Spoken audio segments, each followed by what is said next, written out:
Take a seat. We're just gonna get started right now after everybody take their seats. Thank you.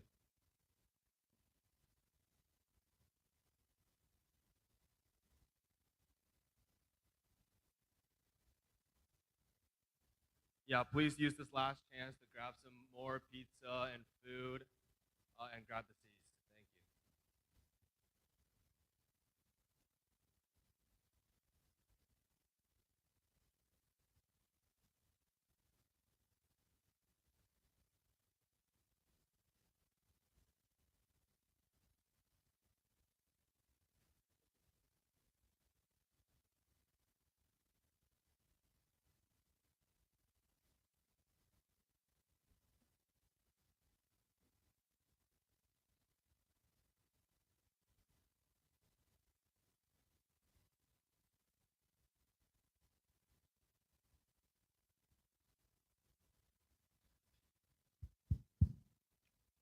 All right, all right. Welcome everybody to our Agentic Commerce Night tonight. And thank you to everybody who showed up. We know there was so many events that's happening, and it's almost like bar hopping in the city. So thank you for everybody that showed up. Let's give it up. Yeah. And so to get started here, I'm just gonna run through the program really fast. It's just gonna be me and Tomu to give a very quick introduction, and we're gonna dive straight to the point here with our founders and our fireside chats, and it's exactly what you guys came here for. So, without further ado, I'm gonna introduce Qlay COO here up here to give a quick intro before I take too long up here. Here you go.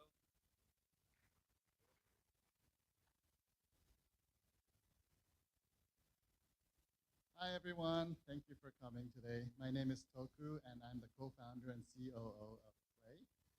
And basically, these are our founders. I'm the guy to the right. My other co-founder, Tom, actually is in Japan. He's speaking at some conferences there, so unfortunately he's not here. And basically what we do is we develop these AI proctoring mechanisms for online interviews that catch candidates when they try to cheat using AI tools like ChatGPT, Qlay, etc. It's kind of becoming a huge problem nowadays. And the way we do that, we actually have various mechanisms. We do eye gaze tracking, we do speech cadence analysis, and we also analyze multi-camera view using the candidate's smartphone. And so in that way, we kind of, I guess we catch cheating, but essentially just purely based on the fact that they feel that they're being monitored, I think people will just stop cheating.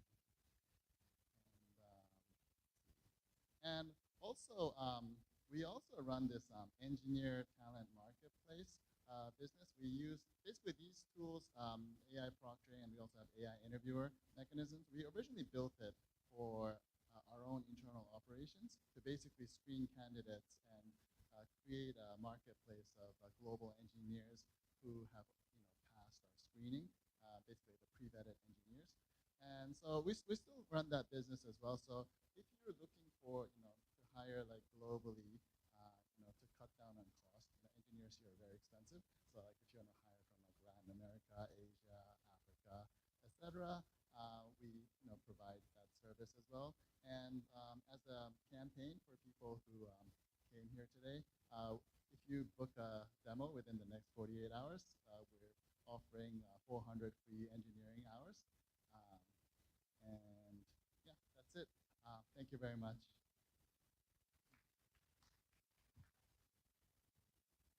Thank you, Toku. That was great. Let's move on. So I am Mark. I'm an investor here at UpScaleX, and before we dive into our fireside tonight, I want to give a very brief intro about what we do and what are we looking at and the market trends. So we are a C fund out of Palo Alto. For those of you meeting me for the first time, but there's a lot of familiar faces in the crowd already. So I'm glad you're joining us again. Thank you very much.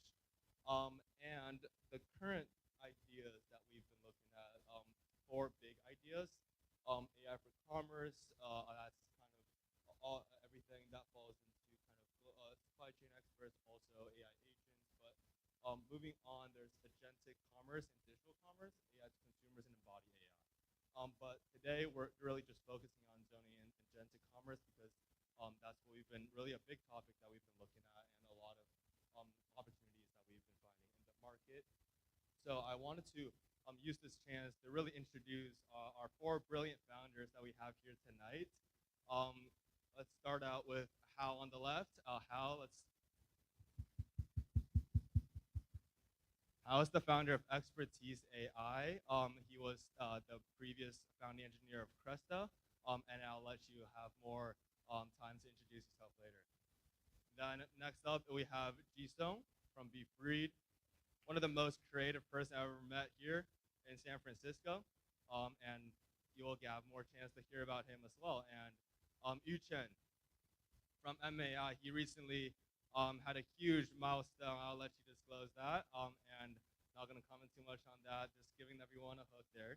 And Rennie, please, last but not least. And he is the previously led growth at Curated, but now actually leading the growth of our next generation. So very, very cool. And before we move on, I wanted to just do a really quick advertisement for us because these are the four ideas that we've been kind of exploring recently at almost a build-up from agentic commerce and the whole top idea that we've been looking at. So that is agentic commerce, obviously, but on top of that, we have AI for growth that is kind of more tech, sales tech-like, AI for operation automations, and global supply chains. So if you or any of your friends are working on one of these ideas, please come find me and talk to me afterwards. And please, please, please pull out your phone right now and take a picture of this. Below, you can find our LinkedIn and Substack newsletter and our website QR code. And with no further ado, let's move on to the fireside chats.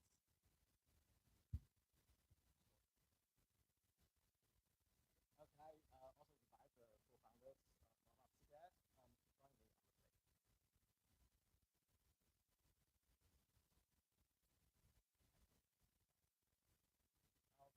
So good evening, everyone. So it's great to see that many builders, founders, potential founders that are coming to town and enjoying this awesome asset tech week. My name is Alan. I'm a co-founder and partner of UpScaleX. It's great to see you in this exciting city. Can I just get a quick show of hands? Like, how many of us actually builders or founders in AI? That's like more than half of us. Yeah, and can I also get a sense of like who is traveling into San Francisco from outside the Bay Area? Welcome to town. Woo! Welcome to town. So, so today it's my pleasure to just sit down with our awesome founders to share a bit more on our previous thoughts on agentic commerce, something we've been following for quite a while. And before we get started, I just like to invite every one of our founders to just give a quick intro, like 2 minutes, what you're building, what you're doing, and what your business is. Starting from Yu-Chen. I started this company called MAI, very creative name because we thought we want to do something in marketing AI, so we thought we could call ourselves MAI. MAI also stands for doing business in Chinese, yeah, so we are about 10 months old company starting December last year. My journey to this started, literally from my first job, Google. I started Google in 2010, building machine learning technology for its ads platform, and so really is just bumped into commerce, and in a way agentic commerce, because Google Ads agent or Google Ads back then is the closest thing you can think of in terms of an AI agent that does the spending for you automatically and so on and so forth. I spent 10 years at Google seeing how powerful it is for technology to continuously propel the business growth at Google. Flip down to the other side of the marketplace. You want to? Yeah, to the other side of the marketplace where I spent 4 years at Instacart, run all of their logistics and growth technology, where I got to be a user of the advertising product that I built at Google. Turned out it was pretty hard to use, right? And what I learned is, this picture is to run marketing with that platform.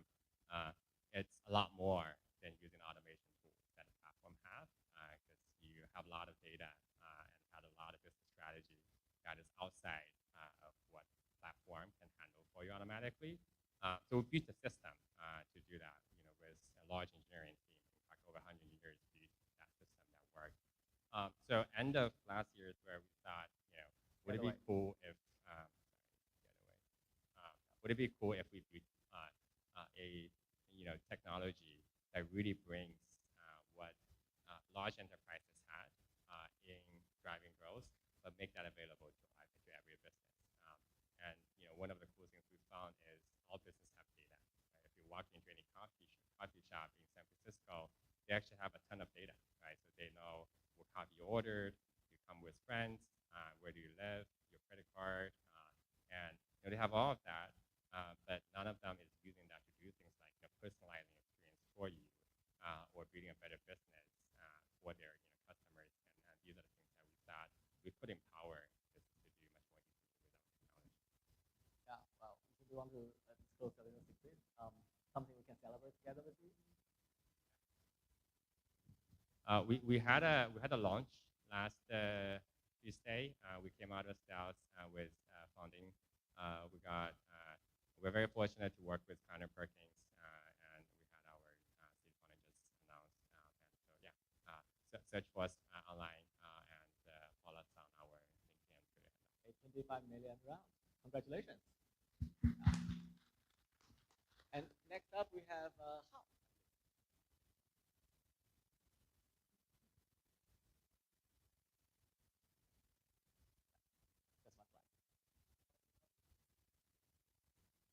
Hello, everyone. My name is Hao.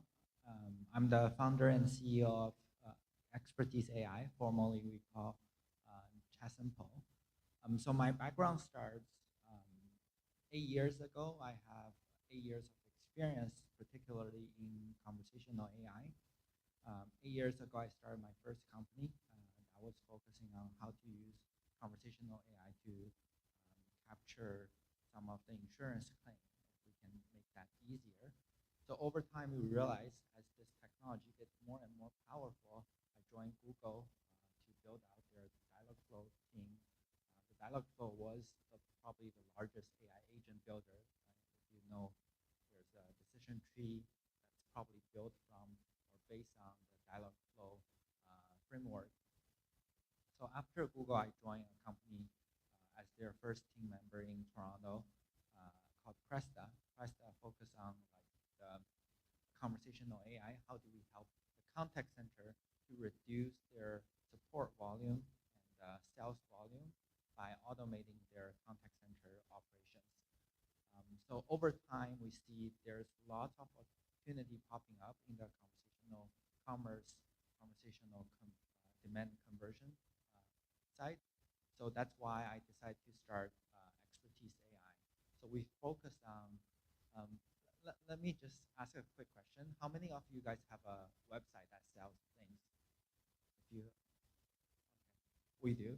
So no matter it's B2B or B2C website across the board, we saw lower than 3% of people coming to a website, either book a meeting or purchase the product you sell. So we see that as a big problem because people who come to your website with very high interest, but if you cannot convince them at the time they're most interested, it's very hard to capture them afterwards. So what we build Expertise is a demand conversion platform.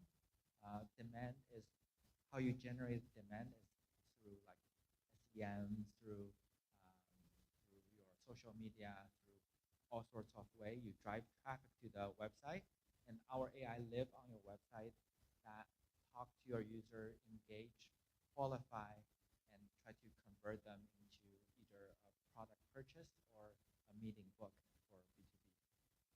So that's what we do. We are going to launch a new product called Expertise Calendar. That's particularly for go-to-market team, focusing on like how do we maximize the number of meetings you can book. So it's not officially launched, but it's on book.expertise.ai. It's a little bit like Calendly, but we feel like Calendly is very generic for anyone can use Calendly, but we are focusing on just the B2B GTM team. So we built some feature like AI research, prospect research, AI blocking. You can block certain, like if we get an issue, like we used to have lots of EDU domain that's booking the meeting on my calendar. Turns out they just want to be a reseller or they want to try high school kids to try to sell our solution to other companies, which is not my ICP. So to solve that, we built the entire calendar and plus our chat, which is our demand conversion platform. Yeah, well, thank you, Kyle. And so House team is actually from Toronto, which is like half the engineering cost and double the efficiency, particularly considering the current visa and everything issues combined. So we'll have to talk to Kyle if you need a bit more insights on building across the border. Yeah, if you are looking to hire a team in Toronto, like I can probably provide some idea how to build an engineering team in Toronto. And next up, we have Rennie from Dex. Thanks, Al. Thanks, Alan. Hi, everyone. My name's Rennie. My company is called Dex, and we do children's computer plus internet. So before I even walk you through the problem statement, can I ask a question? How many of you here speaks a language other than English? Can you raise your hand? Oh, wow. Well, kudos to the multilingual population. And let's say you have a children, or assume you have a children in the future. Would you raise your hand if you want them to speak your heritage language, basically? Okay, pretty much everyone. Great. Same with us. So we're a team of parents founding this company to solve one specific problem, that the consumer electronics and the content on those consumer electronics are not built for children. They are built for grown-ups, and the children are an afterthought of that. Thinking about those death scrolls, thinking about children screaming over Disney Plus and stuff like that. It is what it is, but we think there is an alternative universe where we have a series of healthier and more purpose-built device and the content and software on those devices to help children have fun plus reach their full potential. So our first product is actually a language learning camera. So the concept is very simple. We support 11 languages and 26 dialects that you point in the camera to anything, starts with a picture, you get language-related activities, such as a mini story, collecting flashcards, or going through a structured quest, which in disguise is a curriculum. So we've been basically you can see in this picture, it's actually teaching French, telling you a flower is en fleur in French. So we are backed by Honest 1 year ago, exactly. So a year later, we just launched the product for a little bit more than a month. Our annualized run rate crossed $1 million, and we also launched on announced with TechCrunch that we raised our also seed round, a little bit over $5 million. And but basically we're a group of SF parents, so don't listen to the people who said, oh, you're gonna be young to start a company. We're kind of old, and we have one kid at least, and most of us have two. So we're still in it. So it's never too late. Congratulations on the big achievement. And next up, we have Jisoo from BeFree. Hey everyone, so I'm Jisoo. I'm the founder of BeFree. And BeFree is a product allow you to learn anything personalized. If you want to know specifically what we're building, we actually available on the Apple Store. So you can just search BeFree, and so far we have more than 100,000 users. And make sure you have the D in the end, because otherwise it's BeFree is another product help people to quit porn, and we do something different. And when people mention learning, the first impression is always learning is something hard. It's something you have to be self-disciplined, has to be work really hard to do it. But at BeFree, we believe something is the opposite of it. We believe the learning itself should be very natural and should be very easy, because when we talk to people, when I listen to other people's, it's also conversation. I listen to other people's chat and I learn. But now the learning feels so hard. It's not because of learning itself, but because the way people learn has no fundamental difference than last century.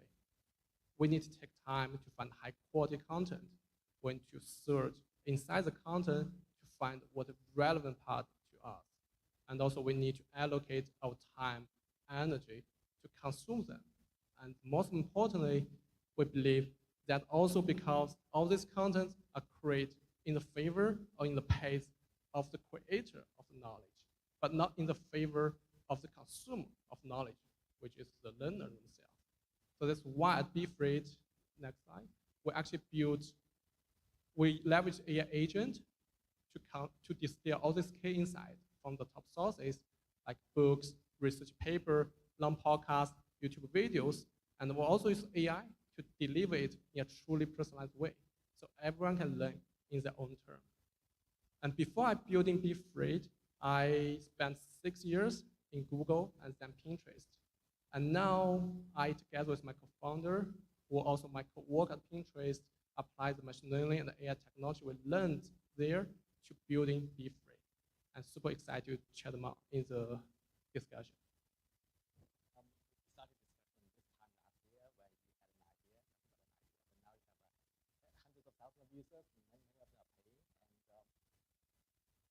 And have thousands of users are paying users, and total users more than 100,000, and they'll achieve it with almost zero paid ads.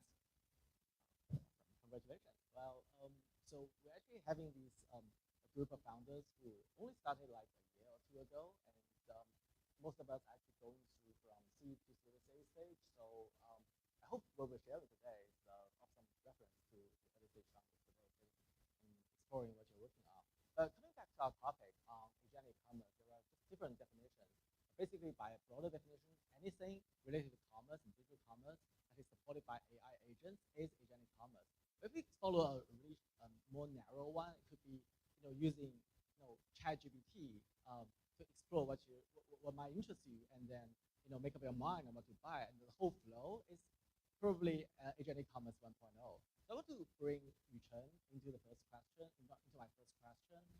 Considering Americans e-commerce, half of it is contributed by closed loop mega platform like Amazon, but the other half is actually in an open internet when people, the users coming through Meta and Google, advertisers playing there to bridge all of these gaps.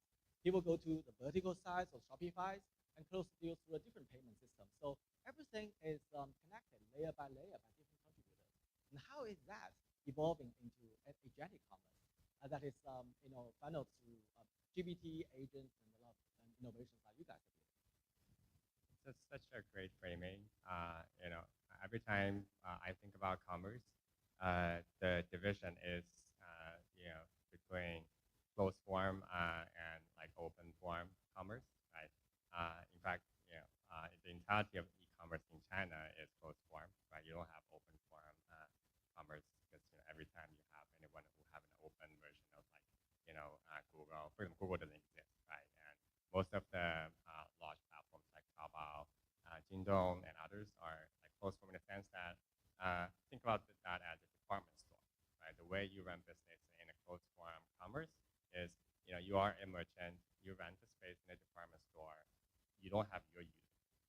That when you walk in a department store, the user is a department store user. You just happen to be doing business in there, and the only thing you should do is make sure that you have products, good products, you have good price, and it's very much the model with Amazon, right? So you have good products, you have a good price, and Amazon does everything else for you. Then in contrast, what's super interesting in the West is you have this, open ecosystem that is made up of like Google, Facebook, and Shopify, which operates in a completely different fashion in the sense that think about that as Fifth Avenue, right? Like Fifth Avenue doesn't bring you traffic, and you still pay rent, but you run your own brand, and consumers decide whether they go to your brand, and they go to your brand because they like your brand. And so agentic commerce works very, very differently across the two. When you are in closed form, the best thing that you could do is like work with the platform, right? Because the platform has all your data. Amazon Route or something. Right? So Amazon has all your data. It's really not working at all. Yeah. Yeah, right. And TikTok is, heading that direction too, right? They want you to do everything within the system. So in that world, the thing that you want agentic to help you are things like logistics, right, and shipping, and these type of things that happens outside of the platform, but really the platform has all the tools. And automation plays a huge role because when the platform owns all your data and does everything for you, then you have to trust the platform will position, but it still requires a lot of human configurations and operations of the click buttons, right? Things like workflow automation becomes a big deal in a closed form of e-commerce world. Whereas in open internet, things look very different, right? Because all of a sudden brand becomes a huge deal, right? So, I don't know whether you guys have tried to buy a phone case on Amazon versus off Amazon. On Amazon, there's no way you can buy the $100 worth of phone case. Right? The only thing you can find is very economical, like the 1999 phone cases. But if you walk in the Apple store, you get a different kind, and that's the power of brand, right? Because open internet really differs for incentive for you to create your own brand. Because people remember your brand, they visit your site, and you want your brand to show across the channels. And so in the open internet, agentic becomes a lot more interesting because you can work on all the things that you do with automation and so on, but you also have a lot of more ability to like optimize and build brands and leverage data to run your business efficiently across so many different traffic sources and so on. Yeah, I think it just creates a larger stage and in a way a lot more premium as well. And ecosystem-wise, I'm personally a big fan of brand builders, right? Because in fact, I talk with a lot of brand builders. Brand builders are just like us. Right? You talk to them, they're entrepreneurs, right? So they have a vision of how their product should look like. You are a brand builder, right? And so like they're just so much more passionate into building their product and making sure that their product works well for their consumers. And that's where you all of a sudden have a lot more to work with by supplying technology. Yeah, so conceptually, I would say an agentic commerce ecosystem running on the open internet requires a demand side, which is the 2C side, and the supply side, that is the 2B side, agents working together on each side's behalf. Starting from the demand side agent, probably I just want to bring in Ji-Sung and Randy to the conversation. What is your latest ChatGPT shopping experience? Like, what are the things you have bought through exploring on GPT and making up your mind? And bring your own product into context. I'm curious to learn like your take on your 2C side agent, understanding the user's intent, blending in the user's own profile, and helping them navigate the right content, the right product, the right merchandises, and that kind of a journey. So, who wants to start first? Yeah, I can add a little bit color onto that as more of a user rather than entrepreneur here. Yeah. So it's funny enough, my previous company is called Curated. It's a Series C startup backed by CapG and Forerunner.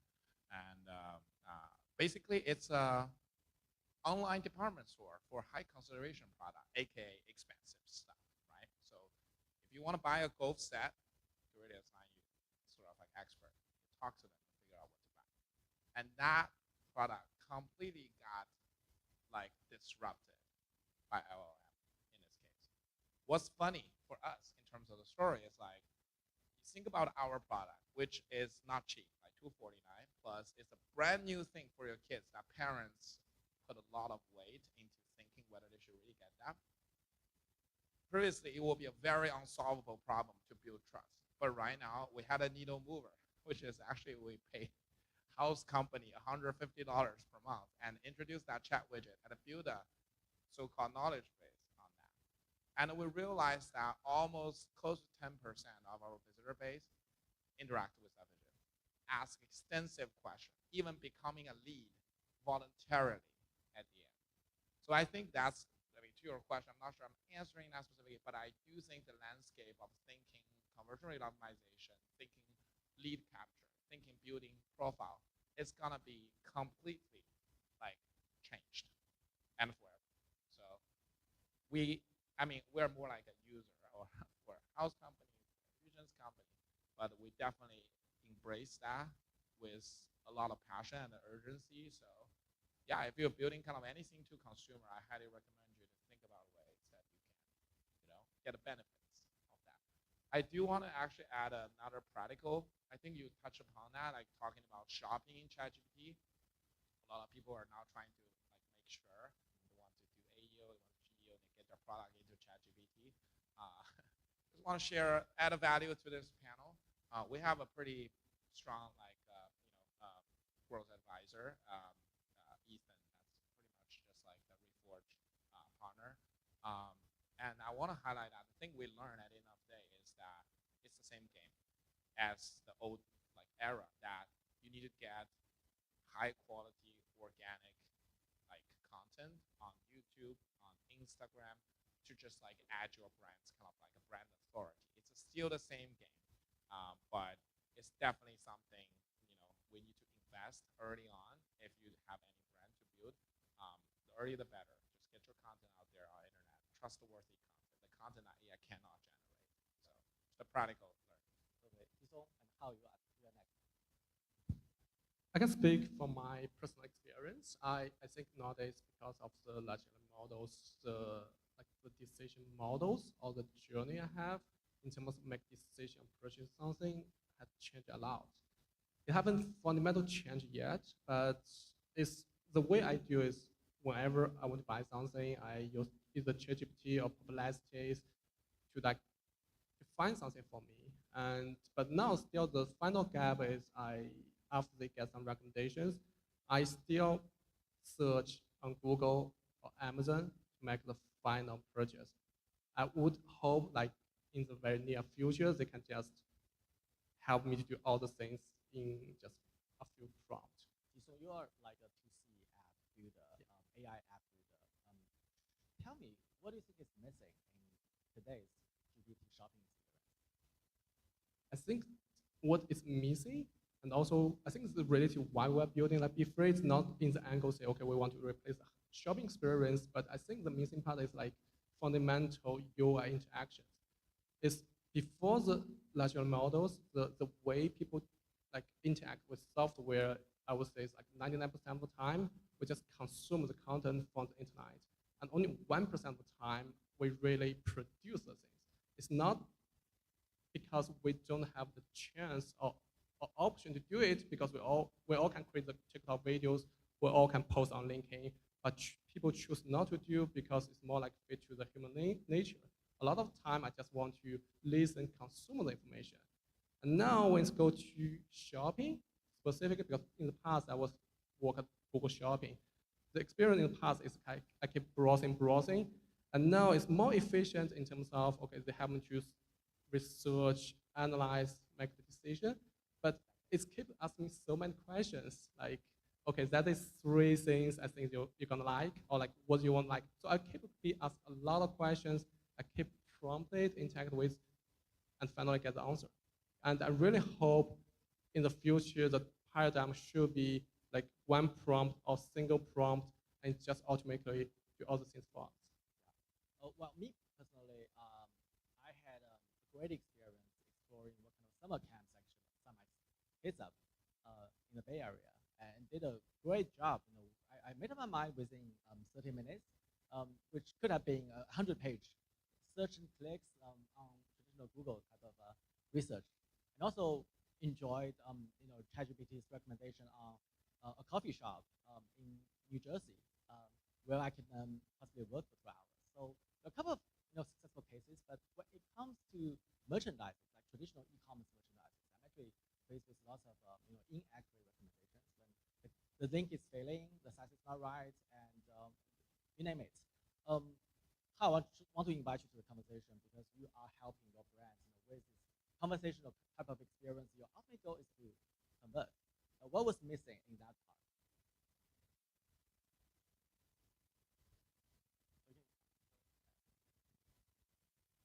This might work. Yeah, I think the biggest part when we see across many websites, there are websites that's minimalistic. There are websites that have tons of information. It's actually very hard to find a balance between like how much information you want to display on a single page or on your landing page or product page to convince your customer that they have learned enough to buy the product. You don't want to be too much, tons of words. You don't want to be too little. So what we find is when you have the ability to introduce AI onto the page, people don't have to scroll through as much content, so you can keep the site a bit cleaner, as well as AI has the entire knowledge about your business. At the same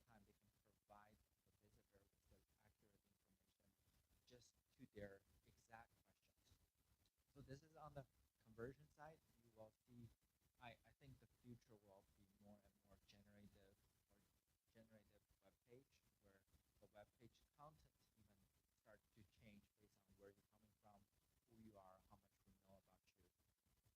For the commerce side, for the seller side, as a seller, I get lots of information about what kind of question people are asking on my website, what are people actually interested in.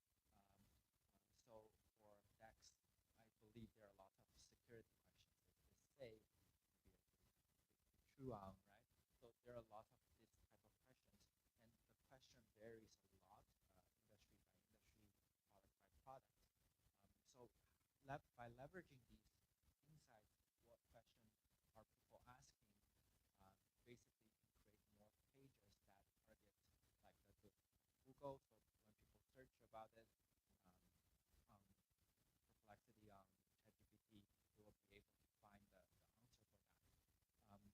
So that's for the seller side. So both seller side and buy side and sell side would benefit from an AI agent that's running on their website and have the people asking questions and getting insights from those questions and make them also actionable. Yeah. Any takes on that? Curious to hear a bit more on what can be done differently on the typical ChatGPT type of shopping experience. Particularly, I'm interested in what is missing on the data layer. Yeah, I think the data. I'm always the data guy. I know why I asked this question. The data question is very relevant to the experience question. One of the things that I've been thinking with my team on is like how do we define or redefine user experience, right, with agents? Because if you believe AI agents, you're believing that agents will be doing work for you, and which means that consumers will be interacting with buttons and content less, right? And you have this area called user experience research or human-computer interface. That entire area of user experience was created because we have computers, we have buttons, we have human looking at the screen. And if that paradigm is no longer the paradigm we all envision the future to be, if the paradigm is like a human will just think of something and that thing happens because the agent does the work for you, what does the experience really look like, right? And we can talk about experience part of this, but like we can all be sure that buttons will be gone, like looking at the screen will be gone. Then the question becomes, how does an agent do what you will be doing on your behalf to get you the tutor lessons or the whatever, coffee shop that you like, right? And to do that, it requires the agent to truly understand who you are and where does that come from, data, right? Like, I think one of the things that I find fascinating thinking along those directions is that you realize a lot of the agent applications or AI agents, like products out there, are not truly agents, right? Because you can build exactly what's being built today with traditional software. And what's different for a true AI agent product is the agent needs to be smart, right? An agent is a product where you build, you start using, and it gets better and better through understanding who you are and through like really building this data layer that helps you, that represents you better over time, right? And then that's something that I think, like, obviously very, very important for marketing AI because we try to understand users and our clients and so on. But I think that extends to pretty much everything agentic, right? To be truly, to be a true agent to anybody, you have to acquire that data. And you also have to acquire that data naturally, right? Clearly it doesn't work where you go like, hey, give me your bank account and phone number and so on, right? It has to be acquiring of that data in a way that feels natural. And I think in the previous era of internet, you have the best products tend to the products that does this really well, right? Google got a lot of data, your data, without being like, hey, upload your data, right? Like you give your data to Google because the service is just so good. And I think the same paradigm will apply in agentic, except that I think like the format will be very classic application. So the first comment, so the first question was mainly coming from the user experience and questioning like what are the areas we can do better. But if we flip it around, looking at it from a brand or seller standpoint, that could be a totally different road, right? SEO has been such a big market, and I'm inviting how and you should comment on a data point I see. So agentic search is less than 1% of total searches, but conversion rate is 10x. And I'm assuming that whatever's going on behind that is actually, well, the user's assuming whatever's pushed to you through GPT is already digested analysis instead of raw materials, like the 100 pages I need to explore, and also in my case, summer camp. So what are the brands doing, to capture these opportunities? Definitely looking more lucrative to get recommended by ChatGPT or other alternative AI 2C entry points, and a lot of GEOs are emerging. What are your thoughts?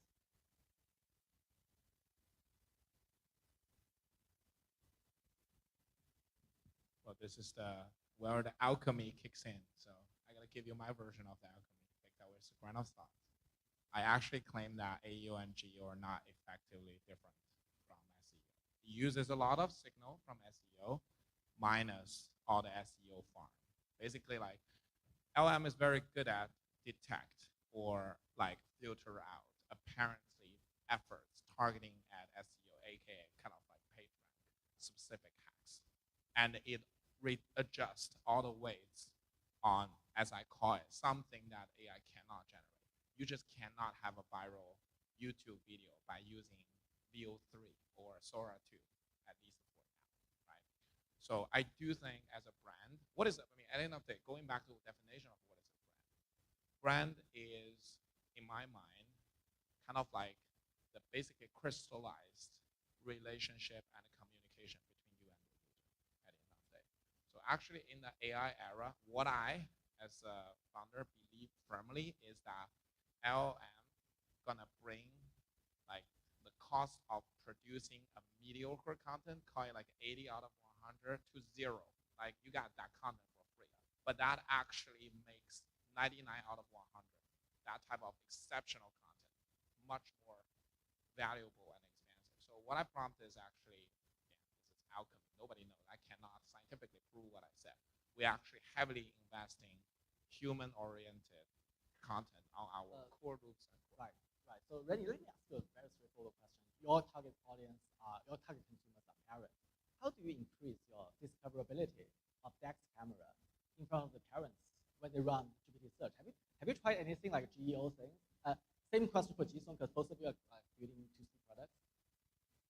Or maybe Jisung can go ahead first. Yeah, Jisung. If you have tried that.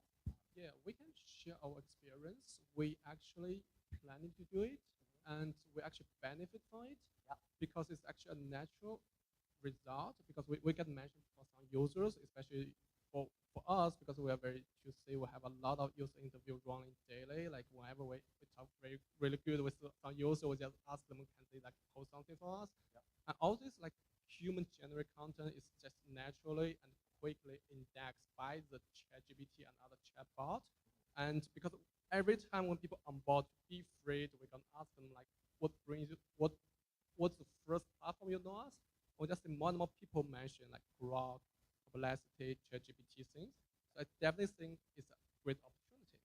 And also can share like more about that is, I think because internally we measure like whether the user retain and whether the user paid, and the total metrics like come from this channel, the large language model channel is way higher than what we get from the SEO, and SEO is way higher than the social. And my hypothesis of that is reflect two things. So first is because if we think about the decision is a journey, at the beginning can be the impression people find it on social, and then people go to Google search, it's called query, and then they want to do some research, make decision, they want to ask ChatGPT or other things to make decision. So it's actually at a very late phase. If you get recommend, it's a very high chance they're going to convert. And second is because the nature of natural language, because Google, whenever you search on Google, you may search like 3 keywords, 5 keywords at most. But ChatGPT, there's no keyword. We call it key sentence. It takes a very long, which capture the specific niche interest of that users. So whenever you show up for the specific questions, the very high chance is an interest match compared with general search query. And the good thing now is like not a lot of people actually working on the GEO thing. So I definitely think it's a good opportunity. But I think I totally agree with like Raymond says. I think it should be framed in the way that in the end it still have to be associated with your own brand. Yeah. And you need to invest in a way that's not different than what you invest in SEO. Is by the end of the day, you need to increase the trust and credibility of your brand.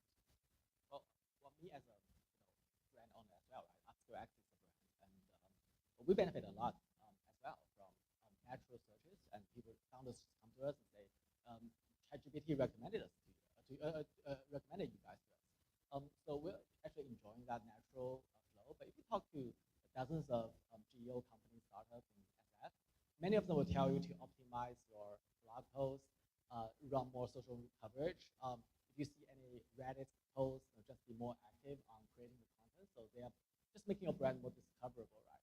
And remember, Richard, we actually had a talk on the sustainability of SEO because we haven't seen anything big.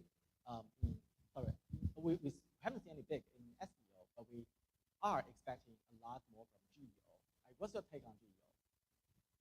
Yeah, I think somebody joked just recently when I was asking them that question. I said GEO is SEO for big.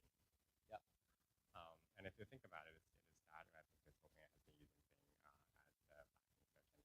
I mean, I think like the reason that SEO traditionally has been very hard is because exactly what Yanni said. The only way that you truly win SEO is by producing the content, right? There are tricks you can play and maybe give you a bit of ranking boost, but very quickly that equalizes and you lose the edge, and whoever has the content wins.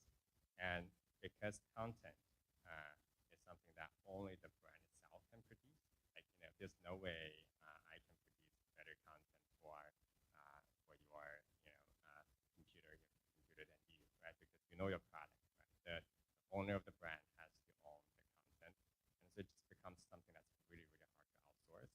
And so I think that's the dynamics of SEO of the past, and that's why it's just become very hard to build SEO product at scale. GEO is a little different, right? I think there are two ways I look at GEO. One is tactically, it is a new channel. Every time you have a new channel, you get a lot of low-cost traffic, right? And so companies, you do see wins just by doing things for your brand, and because obviously the anti-GEO machinery is less dense than anti-SEO, that allows brand to stand out more if you do play some of those tricks. That's thing number one. Still very, very powerful, right? In an era where 3 or 4 months of time can make or break a company, like you want to be on the side of do whatever that's needed. But then on the other side of like probably more hopeful, technology-wise, what GEO is, because like one of the reasons that SEO was hard is it's very, very hard to customize content for a brand in a genuine way, right? But a lot of this is changing with AI. You could potentially come up with an AI agent that produces, generally high-quality content with the help of the brand owner at scale, right? And that truly helps you stand out in chat interfaces in ways that doesn't come across as off-putting, and generally high-quality content that allows you to stand out. And I think it's possible, right? It just requires different technology. So I wouldn't be surprised some of those GEO companies make it right. It's still very early days, but I think in the short term, I wouldn't shy away from doing this. Today I searched for my own company name on Google, and Google prints out my entire resume in front of me, which is super scary, but also very exciting. So You should probably run some Reddit optimization to just examine it still more often. Yeah. So the funny thing is, if you think about it from a user standpoint, I entrust GPT or my alternative like AI agents to run on the demand side searches for me. And then what comes up today are mostly decent, authentic content But what comes up, a year later would be, manipulated AI written content, blog posts, manipulated Reddit posts, and user feedback. That would be scary. I'm just curious on people's take on, the future of designing a right and healthy, productive business model in general, like on the brand side. Like, what are the right ways to support the brand so they can have better presence and better discoverability in general? And on the demand side, like, we design the right user agent, so there's a good way to capture users' intent and getting the deals closed. How analytics, like in general. G or like the next phase of a business model and designing the right incentives to support that. Yeah. From our standpoint, we have lots of user data. What kind of question user ask on the website? We are testing this internally, but we also do generated page. So there are 3 stages. One is capture. We capture users' questions in a way like de-anonymized. So we remove all the PII data. Then we group them together and to find whether we can drive any insights from the question people ask on the website. For example, if people really care about safety, like is this safe? So if we find lots of these, we can recommend content that you can write for your blog, because certainly people who come to your website care about the safety of your product. So that's the second stage is really pick the gate, find the useful signal from all the questions people ask. For us, we are experimenting with third one, which is generate. So based on these things and based on our understanding of your business, can we generate content specifically like an FAQ content?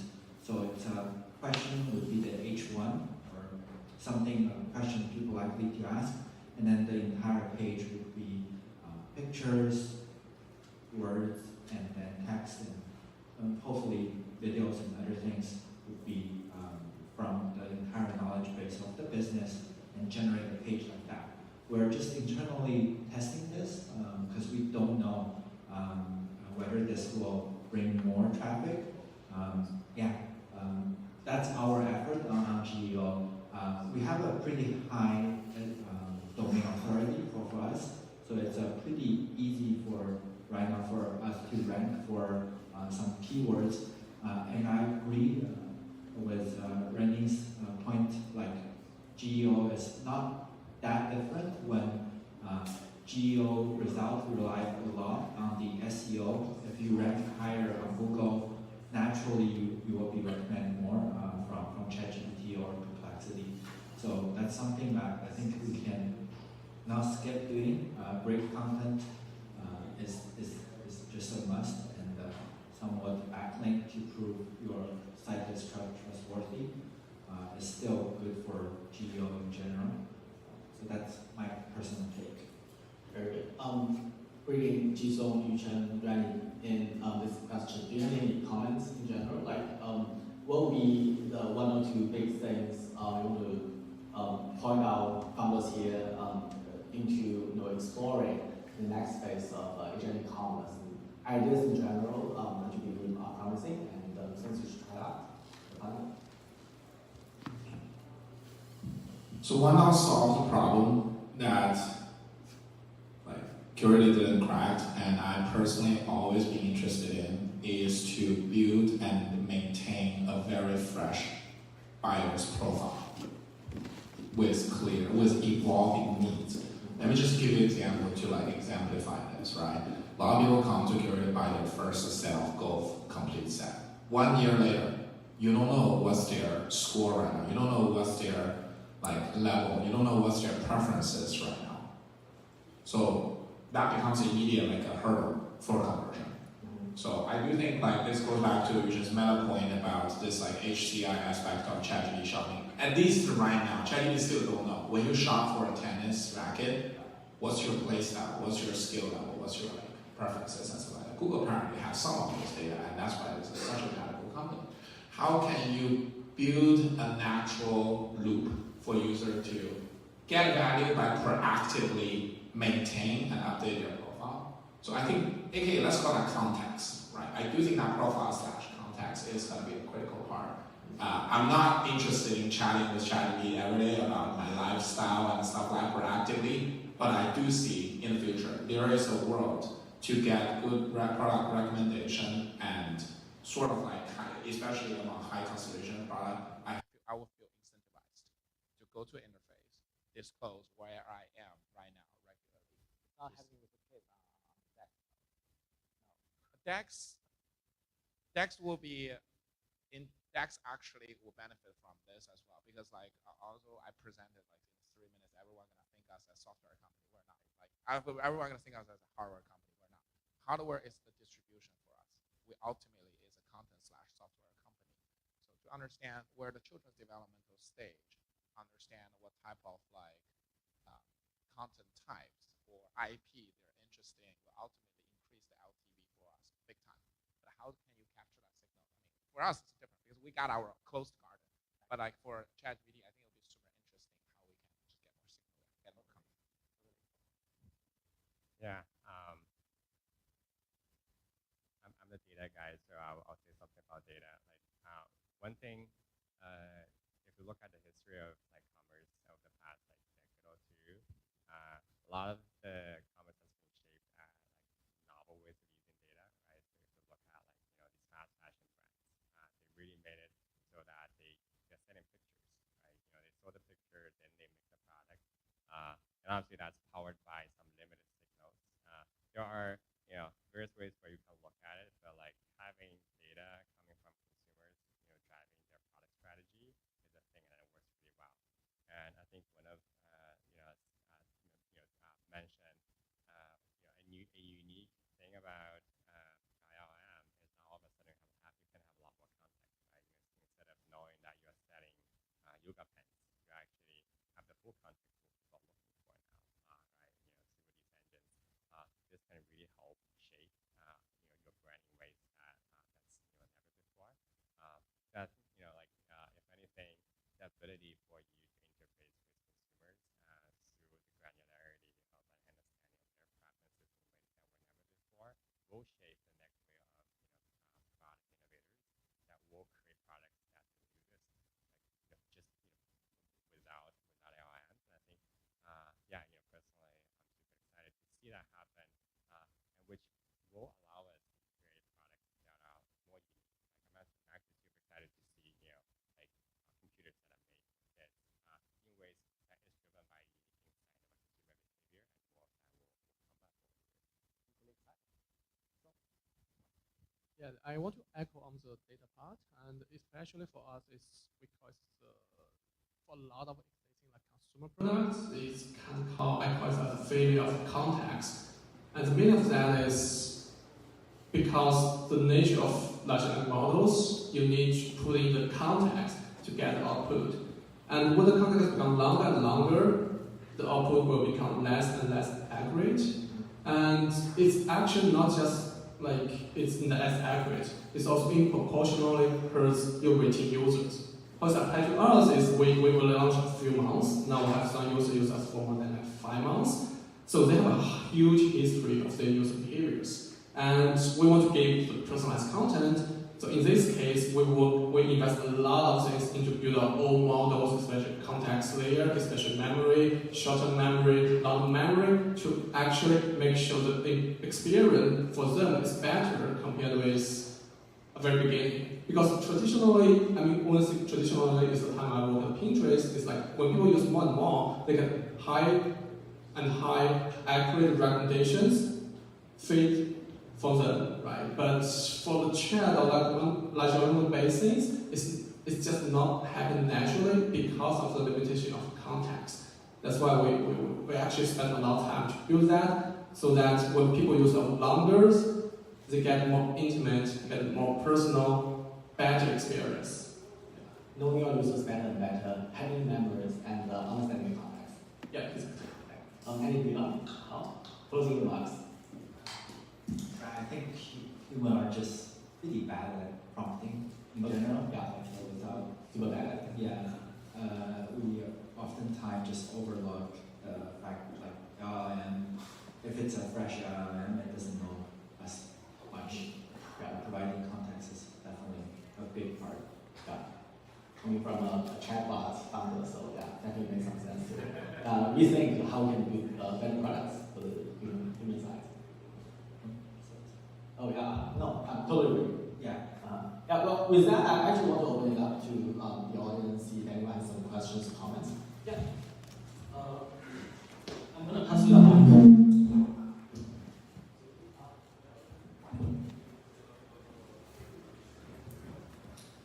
Hello. Good? Okay. Try to medium volume. The question I was just spending my mind on is, let's say you have a site, not great content, not great pricing, not necessarily anything special going on, but forcing orders with Google, lots of traffic, but a low conversion rate, low click-through rate, low conversion rate. Are we seeing the agents be able to tell? Because it fools me sometimes, right? I'll just buy this product from this site and find out a week later it's cheaper somewhere else, and it was a better version. I think you understand the question. Does that make sense? Like, are the agents able to discern that and find another option?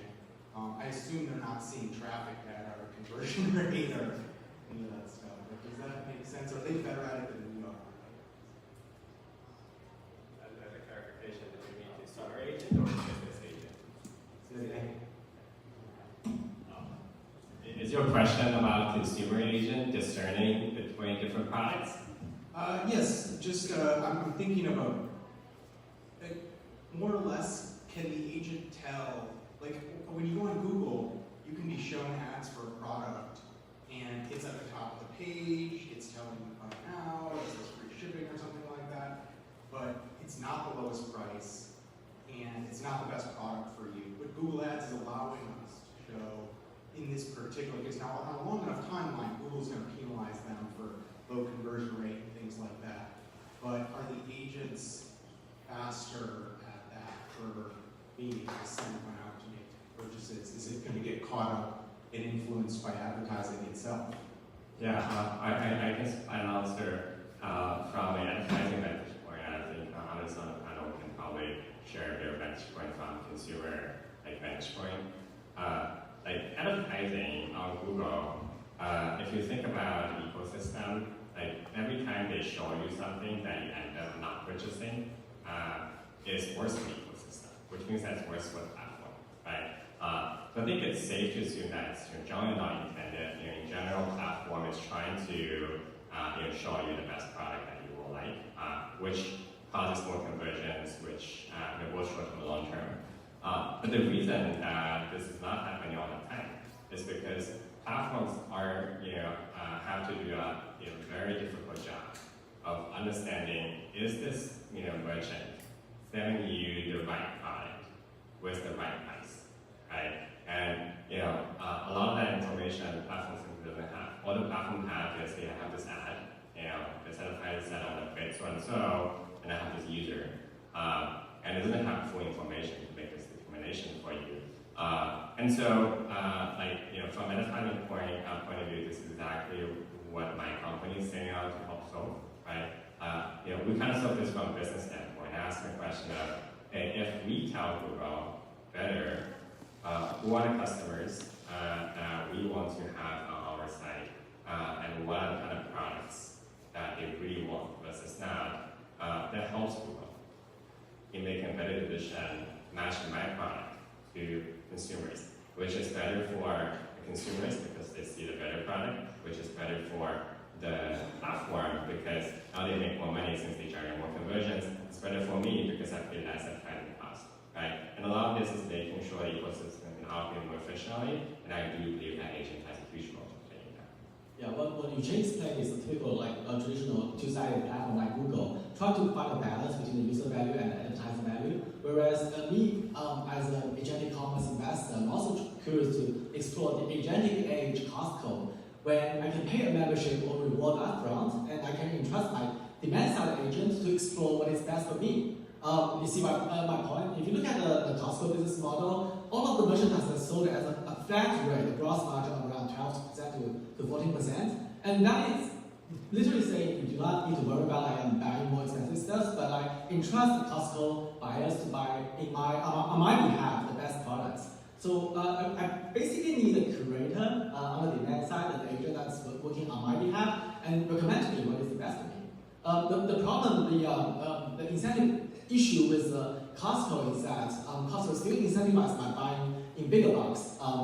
But well, even that can be fixed with a more user-oriented, demand-side-oriented agent. That's my wish. Yeah. And any other comments, questions? Yeah. Michelle, you can just come up front. Thank you very much. So I have been thinking a lot about personalization agents, and as the speakers said about personalization, it depends a lot on the context and data. And ChatGPT now has over 800 million active users every week. So I think it depends on the conversational data, and ChatGPT obviously have better personalization compared to other AI agents. And the question I have is, and also ChatGPT released apps in chat earlier this week. So my question is, in what form do you think those AI agents will be? Because nowadays a lot of the business, they exist on either websites or individual apps, mobile apps. But in the future, where do you think they will be? Do you think they will be embedded in AI, the most common AI agents like ChatGPT? Who wants to take that? I hold a view where business would not be absorbed by ChatGPT entirely. Each business, at least I want to treat my customer differently than my competitor do. I want to showcase who I am at using website or blogs or my content. So I think it will be a not that interesting future where all the business live on ChatGPT and just based on ChatGPT recommendation, like you make your decisions. At the end of the day, I still want to go, especially when I'm purchasing something important.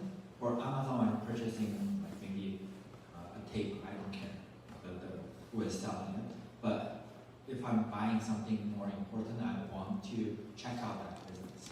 By checking out that business, that means, in my opinion, there will be an agent from that business, just like a salesperson from business would treat you differently, would have their own personality, represent that brand. And this should be consistent, because human has inconsistency, like how one sales rep treats you versus another one. But I think with AI, you can really align the brand's tone and the value with the AI, and the AI can treat you on a very personalized basis. But I don't think ChatGPT will be able to replace that part of the brand. Could be website, could be some other format, but I guess we will see. I also can share my opinions. I think the difference could be the ChatGPT start with the chat. I think it's a blast also occurs.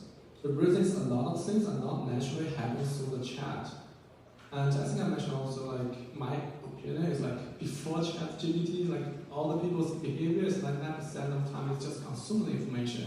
But now whenever I want to do something, I was enforced like that's 99% of the time I'm supposed to consume it to really prompt it to produce something to get something in return. They also release agents, I think like workflow things. I think it's way to complement the existing chat, some bad disadvantage of their chat.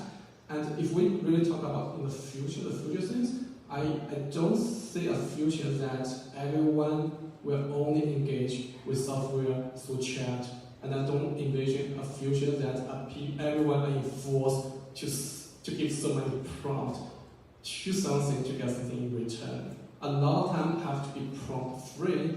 In other way to put that is, I think a great opportunity for founder and startup is to build and invest in the proactiveness of AI.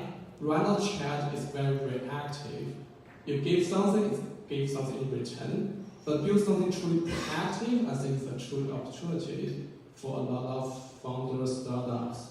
And also, one more thing on exactly, and also one more thing on personalizations. Also, like say, ChatGPT has so many personal data. When opened, it has so many data for me, right? I use GPT to do my tasks, to do travel planning, shopping. So when it opened, it didn't know my intent.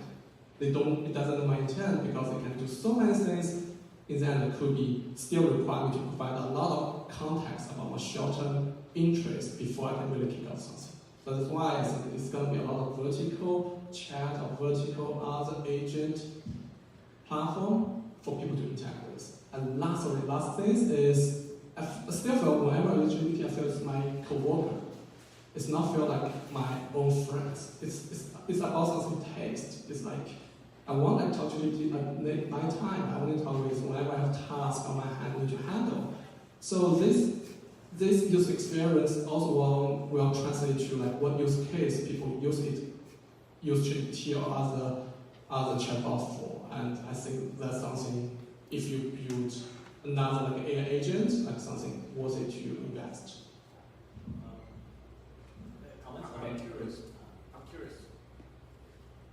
I'm curious, what category are you building in? Are you building a generic, like I'm not building one, I'm just interested. Gotcha. I think I want to actually add one more thing. It's like, of course, like we don't ever underestimate the apps in ChatGPT, and kind of like they have a huge wedge right now, but I do think they have their own innovation dilemma. And personally, I think there are a few that actually gives us a chance to build a great company to compete against them, right? I think the future of those sort of personalization will live where the context is at the end of the day. Let me give a very specific example, right? If I buy like a generic like utility product, like ChatGPT will be the place to go. But if I want to, I raise Iron Man, right? Garmin has all my data in terms of my pace, my training volume. It even knows my nutrition, it knows how much water I drink, right? In that case, I tried to use ChatGPT to help with my triathlon like purchases. It's horrible. And another good example is actually fashion, right? You cannot say, like, I like the vibe of that La La Land, like yellow dress, but I cannot describe, it's like a specific style and sewing and stuff. I don't know, it's a vibe, right? But if you have that, like, fashion shopping, like, agent, it's better built on Pinterest rather than building, like, ChatGPT. You know what I mean? I do think there's going to be chances for us to build great companies, like sizable companies, but it needs to complete like sort of the full loop. And I'm actually very excited about that. And I think ChatGPT also has a Achilles heel, which I'm observing myself right now. It has problem forgetting. Memories, yeah. So the memories is designed for general purposes. They try to remember everything. But dude, like our needs change every day. Again, like you like this style last year, you're gonna think it's lame this year, right? You run slow last year, you run super fast. You Boston qualifier this year, right? How do we make that happen? I have to constantly go back to ChatGPT and delete some of my memories and try to add something. But just to share as a user, data point equals to 1. I do think don't underestimate ChatGPT, but there's a chance. Thank you for the comments. We do have time for one last question. Can I ask a follow-up I'm question? sorry, we probably can do that after this session. Yeah. Michelle, can you pick yeah. Maybe probably pass the mic. Okay.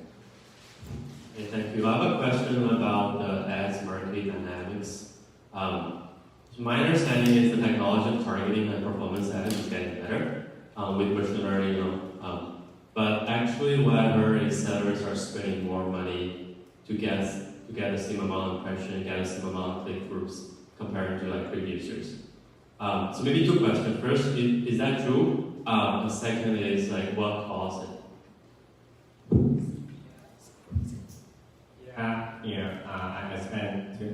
using ads. So I figure out right now that's Chan. I think the answer to whether or why the ads prices are fluctuating, the answer is it depends, right? And for example, like right after Prime Day, if you go talk to any DTC sellers, they will tell you, oh, my ads prices dropped. Right? CPC dropped left and right after Prime Day. And everybody thought it's a good deal, right, to start going in the market and buy a bunch of paid ads. A day later, Amazon announced that they pulled all their budget from Google, and the result competition dropped, right? Then you go to a lot of these brands and they ask them, hey, how does ads actually perform, despite the fact that CPC dropped, and you don't get the same answer, right? It's unclear that when CPC dropped, you actually get better performance. And so, like, the market's just so huge that it's very, very hard to have a one-size-fits-all answer to that question. That being said, I think if you take a step back, right, and I think it's like fair to say that ads ecosystem is working. It's working really, really well. Right? Google alone, had more than $200 billion in private dollars. Facebook is close to that, right? And this is not to count a bunch of other platforms. So which is to say that ecosystem-wide, and private dollars are working. It's generating returns. And the real question to ask here is, what does it take so that the ecosystem is more valuable? Right? Because as you can match supply and demand more efficiently across sellers and consumers, that's how you can bring more value to the ecosystem. And then obviously you split this value between brands and consumers, which generally results to us to become cheaper over time, and at the same time allowing both brands and platforms to make more money. And this is where I hate to come back to this. I think we really have a lot of work to do to leverage data more efficiently. Because if you look at how this whole ecosystem is powered, it's only using half the data. It's using data that Google has a lot more than it's using data that brands have. Right? What if we use all the data to power this machine? I think that's where a lot of us are here for, right? And to make the ecosystem efficient. Yeah, with that, that wraps up our fireside chat. So thank you, ladies and gentlemen, for staying us. Stay with us the past hour and give it up to our awesome founders. And to Qlay, our dear co-host. Woo! So please stay with us the next hour and want to get to know you better